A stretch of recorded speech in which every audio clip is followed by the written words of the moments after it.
함께 나눌 말씀은 마태복음 10장 34절에서부터 39절까지의 말씀입니다. 마태복음 10장 34절에서부터 39절까지의 말씀을 우리 함께 같이 봉독하도록 하겠습니다. 내가 세상에 화평을 주러 온 줄로 생각하지 말라. 화평이 아니요 검을 주러 왔노라. 내가 온 것은 사람이 그 아버지와 딸이 어머니와 며느리가 시어머니와 불화하게 하려 함이니 사람의 원수가 자기 집안 식구리라. 아버지나 어머니를 나보다 더 사랑하는 자는 내게 합당하지 아니하고 아들이나 딸을 나보다 더 사랑하는 자도 내게 합당하지 아니하며 또 자기 십자가를 지고 나를 따르지 않는 자도 내게 합당하지 아니하니라. 자기 목숨을 얻는 자는 잃을 것이요 나를 위하여 자기 목숨을 잃는 자는 얻으리라. 아멘. 우리 가슴에 좀 손을 얹고 함께 같이 고백할까요? 하나님은 나를 사랑하십니다. 나는 그 사랑 안에 있습니다. 나는 하나님의 형상입니다. 나는 하나님의 꿈입니다. 그렇게 살아갈 것입니다. 아멘. 오늘 저녁 이 무더위를 뚫고 또 주님을 사모함으로 이곳 수요 성령 집회에 나오신 여러분 모두를 주님의 이름으로 환영하고 축복합니다. 오늘이 7월이고요. 벌써 2025년의 절반을 지나고 여는 또 첫 수요 성령 집회입니다. 기대와 설렘으로 2025년을 다 시작하셨으리라 생각합니다. 그런데 벌써 그 2025년의 절반이 지나갔다라는 것이죠. 시간이 참 빠르게 느껴집니다. 그런데 더 놀라운 사실이 하나 있습니다. 그건 바로 이제 GTS가 한 달도 채 남지 않았다라는 사실입니다. 믿겨지십니까? 올해 이제 4월에 GTS를 시작하면서 많은 학생분들 또 저희 스태프분들이 한결같이 한 소리는 언제 끝나나요? 과연 그 끝이 올까요? 하는 그런 마음들이 있었던 것이 사실입니다. 그런데 이제 정확히 3번의 강의만이 남았고요. 한 주간의 전도여행 준비를 마치면 저희 GTS 4기는 충청남도 보령으로 전도여행을 떠나게 됩니다. 이제는 오히려 너무 빨리 지나갔다며 아쉬워하는 GTS 4기 학생들의 이야기를 들으면서 떠오르는 말씀이 하나 있었습니다. 그것은 바로 에베소서 5장 16절 말씀인데요. 세월을 아끼라라는 말씀이었습니다. 이 세월을 아끼라라는 말씀은 단순히 시간을 효율적으로 사용하라는 그런 자기개발적인 조언이 아닌 것을 다들 알고 계실 줄 믿습니다. 이 말씀은 하나님을 믿는, 예수님을 믿는 그리스도인들을 향한 영적인 메시지이며 분명한 목적을 가지고 있다는 거죠. 특별히 이 GTS와 같이 긴 훈련, 영적 훈련의 막바지에 다다른 이들에게 아마 이 말씀은 더 근본적인 질문을 던질 것입니다. 우리가 무엇을 위해 이 훈련을 지금 받고 있는가? 또 우리가 왜 시간을 아껴야 하는가에 대한 것을 말이죠. 이것은 단지 GTS 학생들만이 아닐 것입니다. 이 질문은 오늘 이 자리에 있는 여러분 모두에게도 동일하게 주시는 말씀일 것입니다. 여러분에게 있어서 지난 6개월, 2025년의 1월부터 6월까지는 어떤 의미였습니까? 주님께서 부르신 여러분의 가정에서 또 직장에서 그리고 여러분이 기도로 씨름하던 그 자리에서 무엇을 말씀하시고 가르치셨고 훈련시키셨습니까? 그저 조금 더 교양이 있고 조금 더 신앙심이 깊어 보이는 신앙인이 되기 위함이었을까요?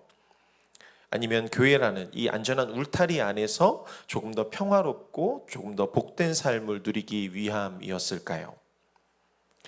둘 다 아닐 것입니다. 주님께서는 괜히 우리를 이 6개월이라는 시간들을 보내게 하지 않으셨을 것이고 그 6개월이라는 시간 동안 우리를 연단하는 그 시간들을 괜히 갖지 않으셨을 것입니다. 우리가 훈련하며 떠오르는 사람들이 있죠. 바로 군인입니다. 훈련된 군인이라면 그 군인이 해야 할 것은 무엇입니까? 전쟁을 대비하고 전장에서 나아가 전투를 수행하는 것. 그것이 당연한 것 아닙니까?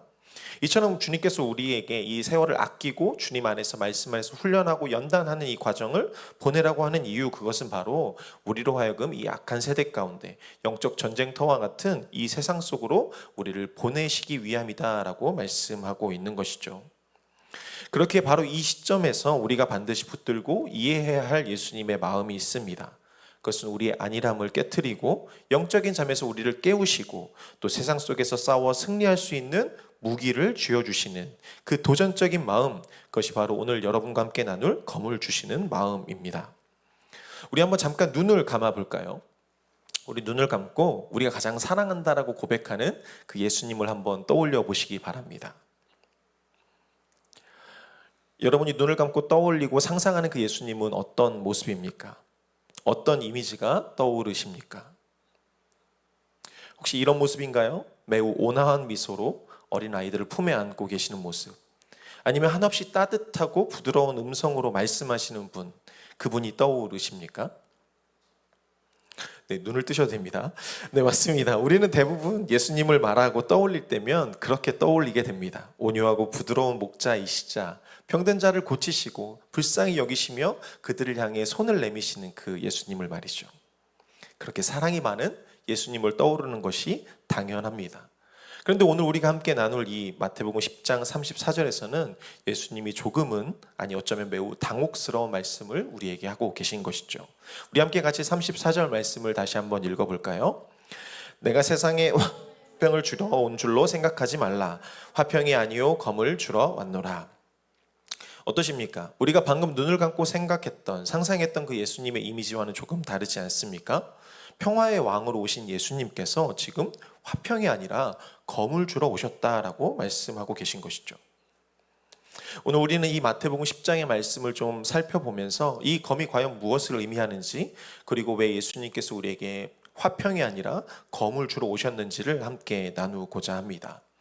오늘 본문에서 예수님께서 주러 오셨다라는 검, 그것은 과연 무엇을 의미할까요? 예수님께서 계시던 그 당시에 이 검이라는 것을 지칭하는 단어가 여러 가지가 있었습니다. 그 중에 하나가 롬파이아라는 단어가 있었습니다. 이 롬파이아라는 단어는 로마 군단병들이 사용하던 전투용 검을 의미했습니다. 그 검은 형태가 크고 긴 양날 검으로 되어 있는 것이 특징이었다고 하고요. 그래서 이 롬파이아라는 단어를 말하게 되면 자연스럽게 정복과 파괴, 그리고 국가 간의 전쟁을 떠올리게 하는 것이죠. 그런데 오늘 예수님께서 말씀하신 이 검은 그 롬파이아라는 단어를 사용하지 않으십니다.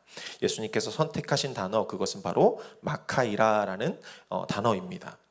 이 마카이라라고 하는 이 검은 롬파이아보다 훨씬 짧은 단검을 의미합니다. 그리고 날도 한쪽밖에 없는 외날검을 지칭하죠. 그래서 그 용도가 사뭇 다릅니다. 예수님께서 주시겠다라고 말씀하시는 오늘 이 검, 이 마카이라는 주로 개인의 몸을 보호하는 호신용으로 사용되었던 검이었습니다. 그리고 무언가를 자르고 나누는 일상적인 용도로 사용되던 칼이었죠. 이 검이 등장하는 여러 장면들이 있는데 그 중 하나가 베드로가 예수님을 잡으러 나온 대제사장의 종 말고의 귀를 쳐서 베었을 때 등장합니다. 그때 베드로가 사용한 검, 그것이 바로 이 마카이라였습니다. 그런데 이 마카이라의 용도에서 더 중요한 것이 있었습니다. 그건 바로 이 마카이라가 하나님께 제사를 드릴 때 바치는 그 제물을, 동물의 각을 뜨는 제이용 칼을 의미하기도 했다라는 사실이죠. 즉 정리하면 이 마카이라라는 단어를 이용해서 예수님께서 검을 주러 왔다라고 말씀하실 때에 그곳에서 그 말을 듣던 사람들에게는 최소한 세 가지의 문화적인 상징적인 의미를 떠올리게 했던 것을 우리는 살펴봐야 합니다. 첫 번째로 말 그대로 분리와 절단의 도구를 떠올렸을 것입니다. 무언가를 자르고 나누는 것, 그리고 무언가 섞여 있는 것을 구별해내는 것, 그것이 바로 검이 가진 본질적인 기능이었을 것입니다. 그리고 두 번째로는 로마의 권력을 떠올리게 했습니다. 즉 세상의 권력이자 힘이자 폭력을 떠올리게 한 것이죠. 왜냐하면 당시 로마 총독은 사람을 죽일 수 있는 권한을 갖고 있었습니다. 그걸 라틴어로 유스글라디라고 하고요. 이것을 직역하면 검의 권세라고 이야기합니다. 즉 로마 황제로부터 로마 총독이 그 지역을 다스릴 때 이 검을 가지고 사람을 죽일 수 있는 권한이 부여되어져 있었다라는 것이죠. 즉 사용을 선고하려면 로마 총독에게 나아가야 했던 것입니다. 그래서 대제사장들이 예수님을 잡고 굳이 로마 총독 빌라도에게까지 나아갔던 것이죠. 마지막으로는 이 마카이라가 아까 말씀드렸던 것처럼 성전에서 제물을 하나님께 거룩히 구별하여 바칠 때 사용하는 희생의 칼을 의미했다라는 것이죠. 이 세 가지 의미, 이 떠오르는 세 가지 의미를 마음속에 품고 오늘 본문을 다시 한번 살펴보기 원합니다. 첫 번째로 예수님께서 주신 이 검은 분리의 검이라는 것이죠. 먼저 분리의 용도에서 검을 한번 생각해 봅시다. 무엇으로부터 분리하는 것일까요? 그것은 바로 우리 안에 있는 어둠, 그리고 상처, 아픔, 그리고 죄악을 드러내고 그것을 우리 자아로부터 분리시키시겠다라는 것이죠. 다시 말하면 진리이신 예수 그리스도께서 우리 가운데 빛으로 찾아오실 때에 우리 안에 그 어둠들이 떠나가고 우리 어둠 안에 가려주셨던 우리의 죄악들이, 상처와 아픔들이 드러나게 된다는 것입니다. 그리고 그것을 예수님께서 주시는 검으로 우리의 자아로부터 분리시키시겠다라고 말씀하시는 것이죠. 우리는 태어나면서부터 이 죄된 세상, 배드의 세상에서 살아왔습니다. 그렇기 때문에 우리에게는 좋은 것이 어떤 것인지 구별할 힘이 없었죠. 그 세상에서 계속 이야기하는 우리로 하여금 부족하다라고 말하고, 우리가 무언가를 더 가지지 않으면 우리는 실패한 사람이다라는 것, 그리고 또 우리가 상처받지 않으려면 다른 사람에게 오히려 상처를 주거나 나를 보호해야 한다, 스스로 보호해야 한다라는 이런 거짓된 메시지가 진리인 것처럼 믿고 살아왔다라는 것이죠. 이런 세상의 거짓된 메시지가 어떻게 우리 안에 작용했습니까? 우리의 깊은 무의식 가운데 자리 잡고 우리로부터 무엇이 옳은 것인지를 구분하지 못하도록 하고 있었다라는 것이죠. 그래서 우리는 교만과 열등감에 가득 차 있는 것입니다. 때로는 이기심과 두려움으로 그것이 드러나기도 하죠. 그리고 용서하지 못하는 미움의 쓴 뿌리를, 쓴 마음들을 가지며 살아가고 있는 것입니다. 그리고 이것들은 너무나 오랫동안 우리 자신과 너무나도 밀접하게 밀착되어서 그것이 마치 내 모습의 전부인 것처럼 우리가 느끼며 살아왔다라는 것입니다. 그러나 오늘 예수님께서 우리 가운데 진리의 검을 주셔서 말씀의 마카이아를 가지고 우리 삶에 찾아오신다라고 말씀하고 계신 것이죠. 그리고 그 빛 앞에서 우리의 모든 어둠들이 떠나가고 그 우리 안에 남아있는 모든 아픔과 상처의 정체가 드러났을 때 예수님께서 그 검으로 그 모든 것들을 우리로부터 분리시키시며 떠나가게 하시겠다라는 것입니다. 그렇게 우리가 들어야 하는 것, 그것은 세상의 목소리가 아니라 예수님의 말씀이다라는 것이죠. 그것이 바로 우리가 처음에 고백했던 기도, 우리가 하나님의 형상이며 하나님의 꿈이며 하나님의 사랑이다라는 것이죠. 바로 이것이 예수님께서 우리에게 주시는 분리의 검인 것입니다. 이 검은 우리 자신이라고, 우리 정체성이라고 착각하며 살아왔던 지금까지 우리의 죄된 본성과 아픈 상처로부터 진짜 하나님의 형상이 무엇인지, 진짜 하나님의 형상대로 지음받은 나를 분리해내는 것, 어쩌면 마치 수술에 사용하는 메스처럼 우리의 영혼을 수술하기 위한 칼과 같다라는 것이죠. 물론 이 수술은 매우 아픕니다. 우리가 믿고 있었던, 우리가 붙들고 있었던 익숙한 생각과 감정, 그리고 그 상처들을 분리해내는 것, 잘라내는 것은 매우 고통스럽죠. 그러나 이 영적인 분리가 일어나지 않고서는 우리가 참된 자유를 누릴 수 없다는 사실 역시 우리는 기억해야 합니다. 두 번째로 이 검은 우선순위를 바로 세우는 심판의 검이라는 것입니다. 이어지는 오늘 본문 37절에서는 우리 삶의 우선순위에 대한 근본적인 질문을 던지고 있음을 볼 수 있습니다. 우리 37절 말씀을 함께 같이 읽겠습니다. 아버지나 어머니를 나보다 더 사랑하는 자는 내게 합당하지 아니하고 아들이나 딸을 나보다 더 사랑하는 자도 내게 합당하지 아니하며. 이 말씀은 단순히 행동의 순서를 정하라는 의미를 넘어섭니다. 이 말씀으로 우리 가운데 던지시는 그 말씀은 우리 마음의 중심에, 우리 마음의 보좌에 누가 앉아 있는지를 바로 잡으라는 것이죠. 그리고 우리에게 물어보시는 것입니다. 우리의 마음 안에 누가 앉아 있냐고 말이죠. 우리는 언제나 우리의 마음을 채울 어떤 것을 갈망합니다. 그것이 우리 인간의 존재인 것 같습니다. 그런데 이 갈망은 우리의 원죄로부터 생겨난 공백이다라는 사실이죠. 원래대로였다면 하나님의 영으로, 하나님의 생기로 우리 안이 가득 채워진 존재였겠지만 우리가 선악과를 먹고 난 이후 하나님이 거하시지 못하게 된 우리 자신, 텅 빈 공간이 생겨버린 것입니다.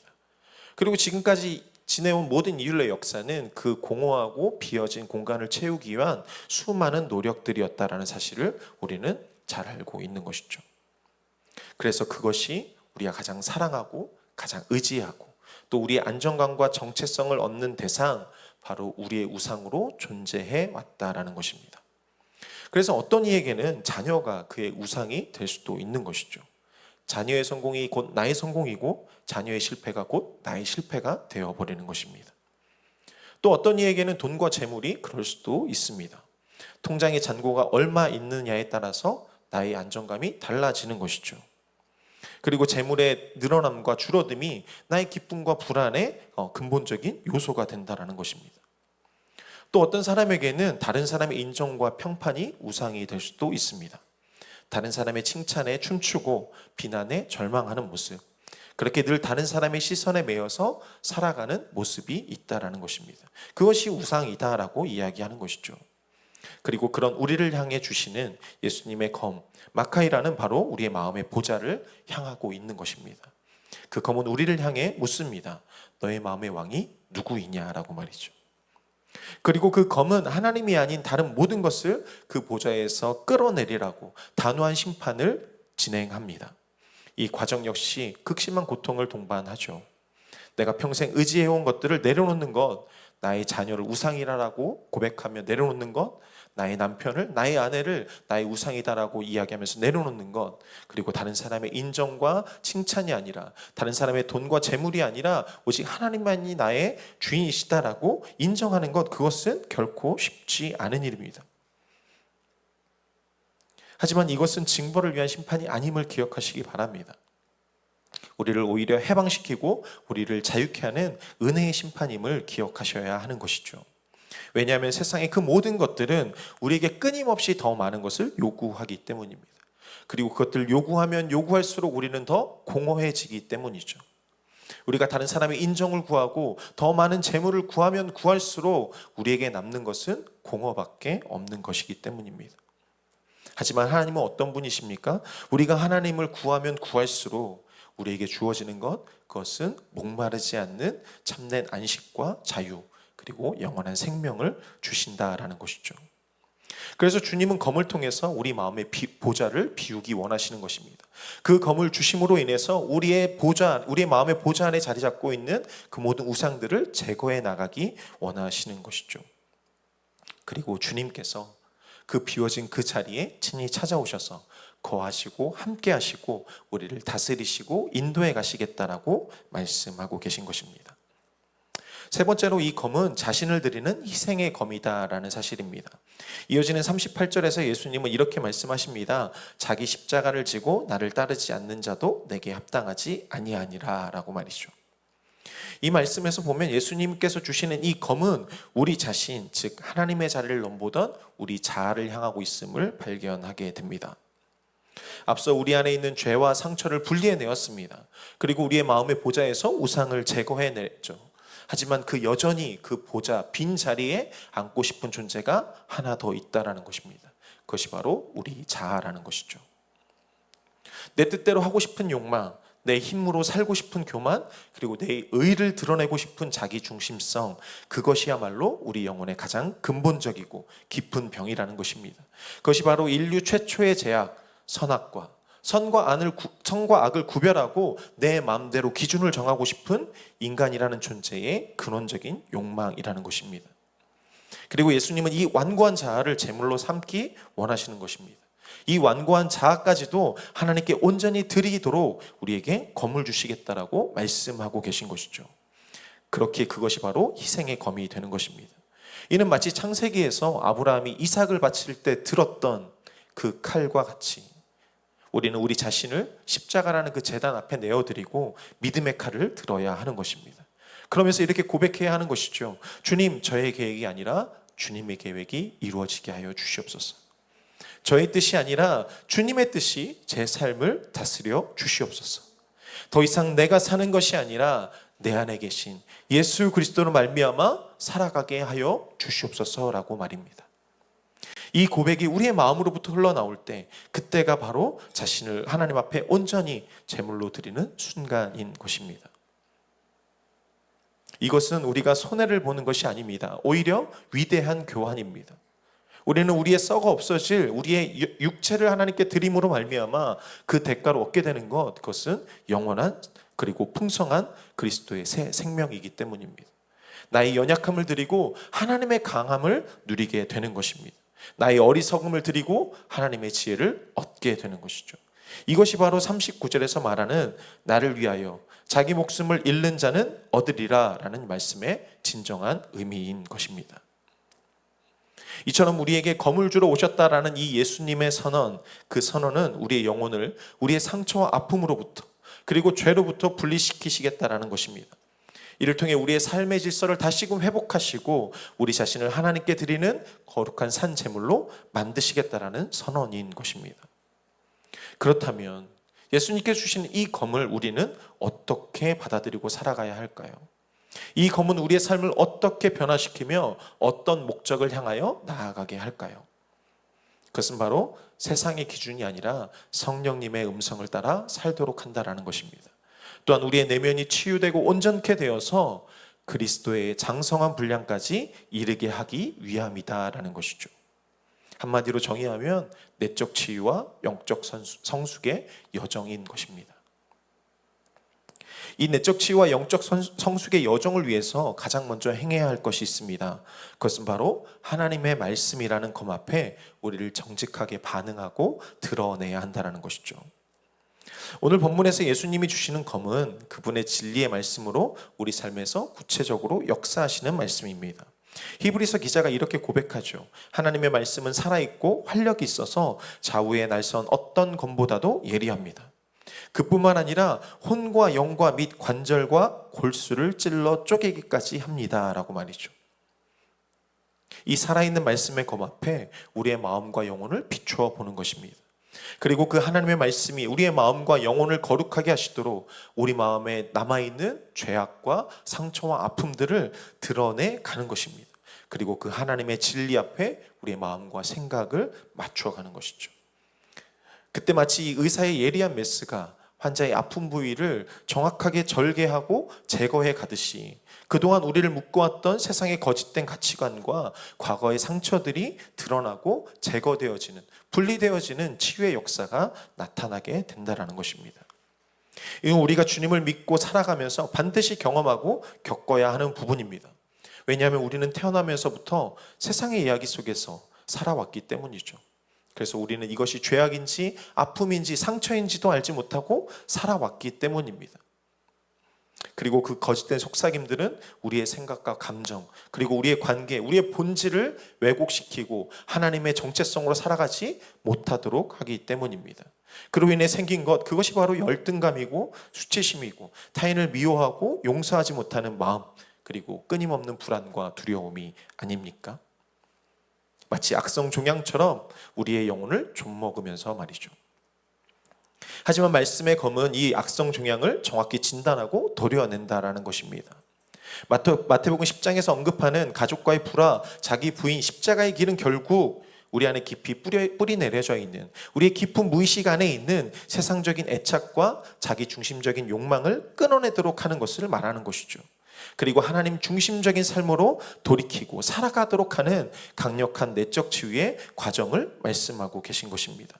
이 과정이 비록 때로 아프고 내면의 가장 부끄러운 부분을 드러내고 직면해야 하지만, 그리고 그 차마 감당하기 어려운 고통이 우리 가운데 뒤따르지만 악성 종양을 계속 안고 살아갈 수 없는 것처럼 이 과정을 거치지 않고서는 우리는 진정한 영적 건강을, 영적 회복을 누릴 수 없다라는 것이죠. 그리고 두 번째로 이러한 내면의 변화는 세상을 향한 거룩한 용기로 이어지게 한다라는 것입니다. 마태복음 10장에서 보면 제자들은 예수님께로부터 이 검을 받고 세상으로 파송되어져 갑니다.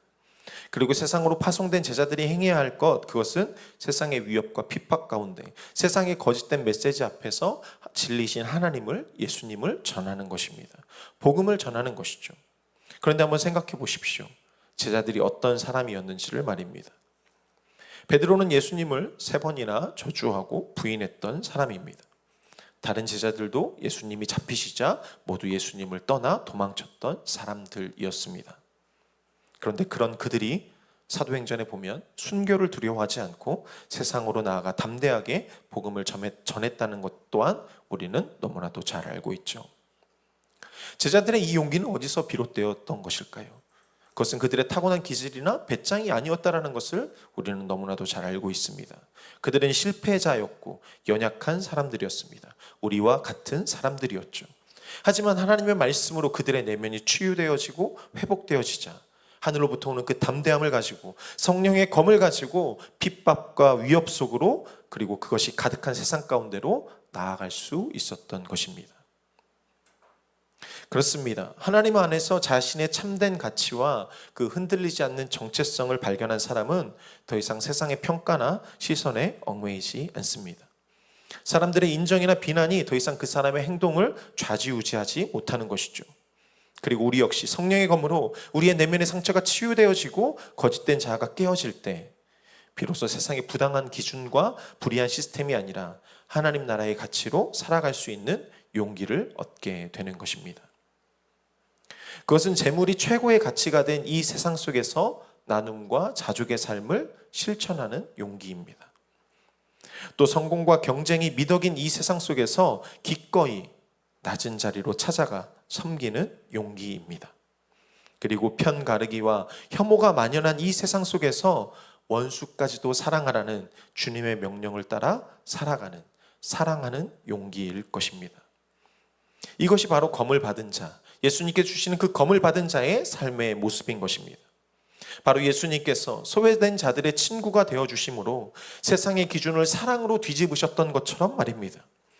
그리고 우리도 치유받은 마음으로 상처 입은 이웃에게 다가가 예수님의 그 사랑을 전하고 나누고 실천함으로 이 땅 가운데 하나님의 나라가 임하도록 하나님의 나라를 살아가고 확장해 가야 한다라는 것입니다.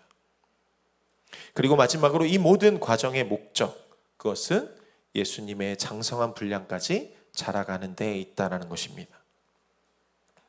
예수님께서 제자들에게 검을 주시면서 세상으로 보내신 궁극적인 목적, 그것은 제자들을 위협과 환난 가운데 버려두기 위함이 아니었습니다. 제자들을 고통 가운데 보내시기 위함이 아니었습니다. 오히려 죄로 인해서 왜곡되어진 하나님의 형상을 그들을 통해서, 그들의 회복된 모습을 통해서 세상이 보도록 하기 위함이었습니다. 그리고 그 예수 그리스도의 성품과 능력을 닮아감으로 성숙한 하나님의 자녀로 자라가게 하기 위함이었다라는 것이죠. 그렇게 이 검은 때로 우리를 아프게 하는 정화의 과정이겠지만 결국 우리를 온전케 하고 강하게 하며 하나님의 영광을 드러내는 존재로 빚어가시는 하나님의 사랑의 손길이라는 것입니다. 이는 갓난아기가 젖만 찾듯이 어린아이와 같은 신앙에 머무르는 것이 아니라 주님께서 주시는 검을 통해서 내면의 죄악과 상처를 발견하고 분리해내고 또 그 결단의 과정을 통해서 나를 부인하고 예수님을 따라 예수님처럼 십자가를 지며 단단한 음식도 소화할 수 있는 장성한 자로 자라가도록 이끄시는 하나님의 사랑이다라는 것입니다. 그렇게 장성한 자가 된다는 것이 무엇이겠습니까? 더 이상 감정이나 상황에 요동하지 않는 사람인 것입니다. 진리 위에 굳게 서서 어떤 시련 가운데서도 하나님의 선하신 뜻을 분별하고 구하며 순종하는 사람으로 변화되는 것입니다. 더 이상 나를 괴롭히는 과거의 상처에 묶여서 신음하는 그런 어린아이가 아니라 그리스도 안에서 새로운 피조물로 능력 있는 하나님의 사람으로 온전히 서는 것이죠. 이것이 우리를 향한 주님의 기대이자 우리에게 오늘 검을 주시는 예수님의 마음의 최종 목적지인 것입니다. 사랑하는 꿈꾸는 교회 가족 여러분, 오늘 우리는 마태복음 10장을 통해 검을 주시는 예수님의 마음에 대해서 함께 나누었습니다. 이제 우리는 예수님께서 우리에게 주시는 검, 그 마카이라가 물리적인 파괴의 도구가 아니라 영적인 분별과 결단, 그리고 거룩한 삶을 위한 강력한 무기임을 깨닫습니다. 그것은 바로 우리를 살리고 온전케 하시는 하나님의 살아있는 말씀이며 성령의 능력인 것이죠. 예수님은 왜 우리에게 이 검을 주셨을까요? 그것은 우리가 더 이상 세상의 노예로 살아가기 원치 않으시기 때문입니다. 죄의 종으로 살아가는 것 아니라 하나님의 자녀로서 그리스도의 제자로서 당당하고 능력 있게 살아가도록 하시기 위함인 것이죠. 하지만 세상은 끊임없이 우리로 안주하게 합니다. 적당히 타협하게 합니다. 그리고 결국 우리의 영혼을 병들게 하고 우리가 죽어가는지도 모른 채 계속해서 영적인 잠에 빠지게 만들죠. 그러나 우리를 너무나도 사랑하시는, 죽기까지 사랑하시는 주님은 우리가 그렇게 무기력하게 살아가는 것을 원치 않으신다라는 사실입니다. 그래서 우리를 깨우시고 도전하시며 우리 자신을 하나님 앞에 거룩한 산 제물로 드릴 수 있도록 거룩한 변화의 과정으로 부르시고 초청하고 계신다라는 사실입니다. 그리고 그 과정은 우리 자신 안에 있는 죄와의 치열한 싸움이며 세상의 불의와 거짓된 메시지와 맞서는 영적 전쟁인 것입니다. 이를 예수님께서는 성전을 정화하시는 사건을 통해서 말씀해 주셨습니다. 예수님께서 성전을 정화하신 그것은 단지 어떤 건물을 깨끗하게 하신 것이 아니라 하나님을 향한 우리의 마음과 삶의 태도가 어떠해야 하는지를 보여주신 행동이었던 것입니다. 혹시 여러분의 마음에도, 여러분의 마음 안에 있는 성전에도 세상의 잡다한 것들로, 이기적인 욕망으로, 또 잘못된 가치관들로 채워져 있지는 않습니까? 오늘 예수님은 예수님의 검으로, 말씀의 검으로 그것들을 깨끗하게 정리하기를 원하십니다. 예수님께서 주시는 그 검으로 세상의 기준에 나를 맞추는 것이 아니라 성령의 세미한 음성에 귀를 기울이며 진리 가운데 참된 자유를 누리는 삶, 그 삶으로 말입니다. 또 예수님께서 죄인의 친구가 되어주셨던 것처럼 하나님의 사랑이 세상의 모든 편견과 차별을 뛰어넘는다는 것을 몸소 보여주셨던 것처럼 우리도 예수님처럼 우리의 십자가를 지고 세상의 편견과 차별의 담을 넘어서 상처받고 소외받는 그들 가운데 다가가 그들의 친구로서의 삶을 살아가라고 말씀하고 계신 것이죠. 이를 위해 때로는 세상의 오해와 불편함을 감수해야 할지도 모릅니다. 그러나 그것이 바로 주님이 주신 그 검을 들고 예수님의 뒤를 따르는 참된 제자의 길임을, 참된 제자의 삶임을 기억하며 살아가는 저와 여러분 모두가 되시기를 주님의 이름으로 기도드립니다.